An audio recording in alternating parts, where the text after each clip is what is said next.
Wheel of Games!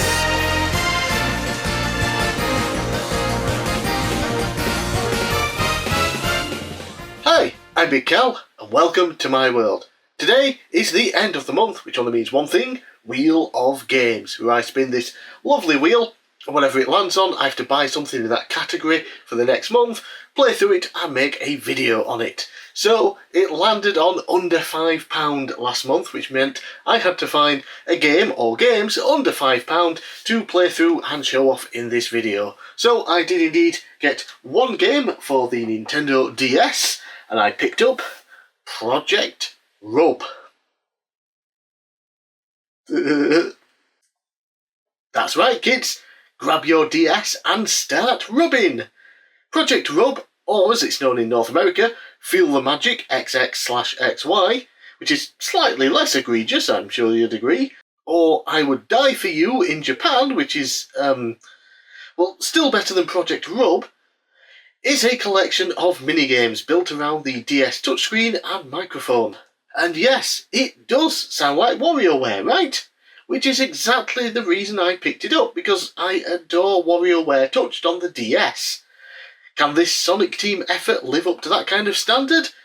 Well, no. No, it cannot. Now, to be fair, it did come out basically a week after WarioWare did, so it's not like they saw WarioWare and had a year or so to play it and then put their own spin on it. Instead, they were creating something of their own without much reference. Well, except for the Game Boy Advance WarioWare game, but that didn't utilise touchscreen. Anywho, Project Rub is a game about a guy trying to woo a girl by completing random tasks in the form of minigames. And honestly, knowing the game's story makes the Project Rub title even worse. Full disclosure, since I bought this game second-hand, there was already a save file on the cartridge, with a completed game save. Well, mostly complete. And good job too, otherwise I would have probably been stuck with only being able to show you the first 3 minigames. So, starting the main mode gives you 3 minigames to play: Dance, Snake and Seeker. Dance is a rhythm game where you watch the girl do different moves and then you have to follow along. Unfortunately, I am pretty terrible at this, and while I did okay for the first few rounds, I ended up getting the timing completely messed up and losing all of my lives. Snake sees you control a person inside the body of a giant snake, with the goal to move them up to the mouth so they can escape.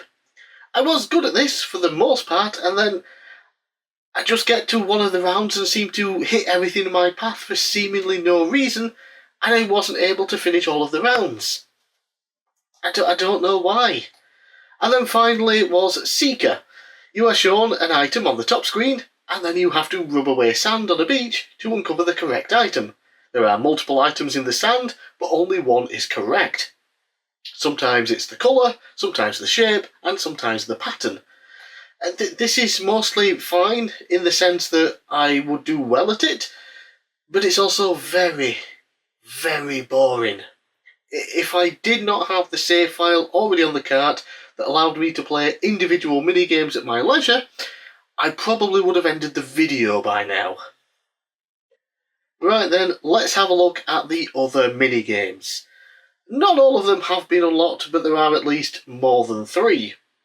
Some of them I just looked at and thought, no, I don't want to play those, as they all involve the woman you are trying to woo and touching. Be it rubbing her to clean parts of her, removing buttons from her dress, or randomly holding her hand. It just feels weird and I didn't want any part of it. Drive minigame has you driving a car by moving the steering wheel, and you need to avoid other cars while collecting people who are running on the road. Once you have 5, an enemy vehicle will appear and you have to catapult the men you collected in the car to destroy it. Unfortunately, I didn't know all of this when I played it because I didn't read the entire instructions that scroll on the screen because I'm an idiot. In fact, I made a habit of not reading all the instructions at first because I just didn't think there'd be much more to them. Take the spray painting minigame, where you have to spray paint between the lines. Sounds easy.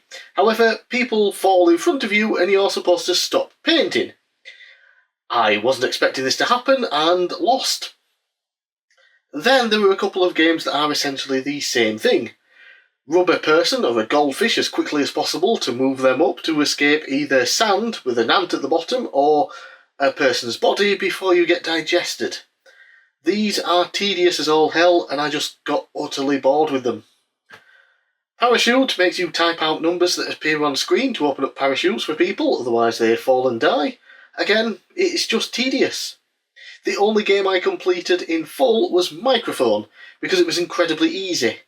See, the goal is to speak loudly into the microphone so that the girl can overhear you from various noises and things that are in the background. All you gotta do is blow into the microphone and it works. It sucks, or blows, but it works. However, I don't see any fun there at all. I played a couple more games and just had no fun with them, and finally there was Bull. Bulls move towards the screen and you've got to stop them by tapping on them. Tap 100 of them and win. I did have some fun here until I messed up really close to the end, because you only have one life in this particular minigame, and when you lose it, you die and have to start over, and I just couldn't be bothered. I wasn't having enough fun to want to replay it. So overall, in case you haven't figured it out, I didn't care for Project Rub. It's just boring. Even the games I didn't suck at were boring to play. WarioWare blows this game out of the water. I spent $2.99 on it and I feel like I got ripped off. I cannot imagine buying this back in 2004 and paying full price for it. Yep, I had no fun with Project Rub, really. It's so boring and tedious. The minigames are not fun to play. And when a minigame collection has minigames that aren't fun, what's the point? Now, there is a sequel, and I did buy it at the same time because I figured, hey, it was cheap as well, and I was hoping it was going to be good. That's called The Rub Rabbits, which is still not a very good name. I haven't got round to trying this one out. I will show it up in a pickups video in the future. Hopefully the minigames are more exciting in that one, but based on the original, I don't really have much faith. Anyway, it's time to spin the wheel as we move into the second year of doing Wheel of Games. Yes, this was the first year's anniversary episode, and it was a terrible game. So let's see what I have to collect for in the month of March 2026. Yes, as we move into the second year. So obviously under £5 has been removed from the roulette wheel and has been replaced with Nintendo game, as that was one that it landed on a few months ago and now it's come back. So let's give it a spin. That was terrible. I haven't adjusted it at the back enough. Right, let's loosen it up a bit and we can do a proper spin and it won't suck, hopefully. Right. It's a bit dodgy because there's feet on here and there's supposed to be 4 in each corner. 2 of them have disappeared, haven't been able to find them, so now there's just 2. Let's give it a proper spin. There we go. Ooh, and it has landed on How Do I Not Own This?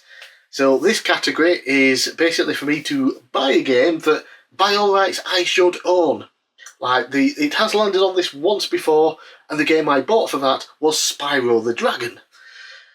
I didn't own the first Spyro the Dragon game. I owned the second, I owned the third, and I owned the new Reignited trilogy on PS4 and Switch.